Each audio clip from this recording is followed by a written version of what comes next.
ভুল ওষুধ খাইয়ে এবার রায়ের ব্রেনটাকে টোটালি ড্যামেজ করে দেওয়ার চক্রান্ত করলো কোয়েল এবং নীলু। হ্যাঁ বন্ধুরা, ভিডিওতে লাইক দিয়ে দেখতে থাকুন। কোয়েল নীলুকে বলতে থাকে যে দেখো নীলু, এই মুহূর্তে দাঁড়িয়ে আমরা এমন একটা সিচুয়েশনে আছি যেখানে কিনা আমরা কোনো একটা ভুল করলে আমরা সঙ্গে সঙ্গে পুলিশের হাতে ধরা পড়ে যেতে পারি। তার জন্য কোনো মতেই আমাদেরকে এরকম একটা রিস্ক নেওয়া যাবে না। তাই বিপদ এড়াতে হলে আমাদেরকে একটা নতুন চক্রান্তের সম্মুখীন হতে হবে। অন্যদিকে নীলু বলতে থাকে যে কি বলার চেষ্টা করছো বলো তো তুমি কোয়েল, আমি তোমার আসল উদ্দেশ্যটা কিছুর মতেই বুঝতে পারছি না। অন্যদিকে কোয়েল বলতে থাকে যে দেখো, রাই এখন টোটালি তোমার উপরে স্বনির্ভর হয়ে গিয়েছে। এবার যদি কোনো মতে রাইকে তুমি ভুল ওষুধও খাইয়ে দাও, তাতেও কিন্তু রাই কোনো মতে কোনো কিছু টের পাবে না। আর রাইয়ের এই মুহূর্তে দাঁড়িয়ে সব থেকে বেশি আমাদের যে জিনিসটা প্রয়োজন, যে ওর ব্রেনটা যাতে টোটালি ড্যামেজ হয়ে যায়, যার ফলে কিনা ওর কোনোদিনও যাতে স্মৃতিটা না ফিরে আসে। কারণ ওর স্মৃতি ফিরে আসা মানেই কিন্তু আমরা বিপদে পড়ে যাবো।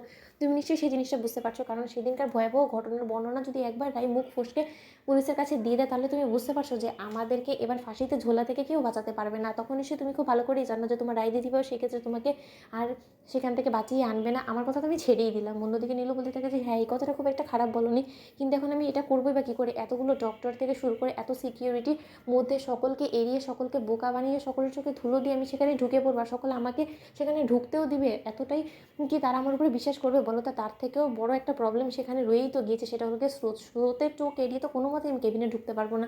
অন্যদিকে কোয়েল বলতে থাকে যে দেখো, সেই পজিশনটা আমি তোমাকে ঠিকভাবে করে দিব, সেই রাস্তাটুকু আমি তোমাকে করে দেবো, কিন্তু তোমাকে ভিতরে ঢুকে তোমার যে কাজের উদ্দেশ্যে তুমি সেখানে ঢুকছো সেই কাজটা তোমাকে সেরে ফেলতে হবে যত শীঘ্রই সম্ভব। কারণ আমরা কোনো মতেই এখন রিস্ক নিতে পারবো না।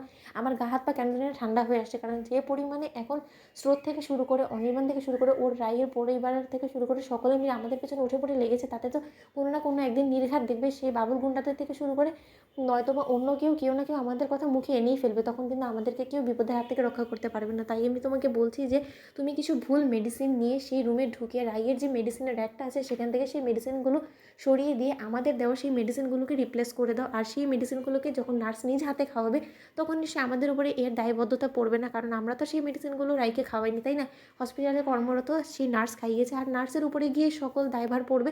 আর তখন যদি শাস্তি কারো পেতে হয়, তখন তাহলে সেই নার্সই শাস্তিটা ভোগ করবে।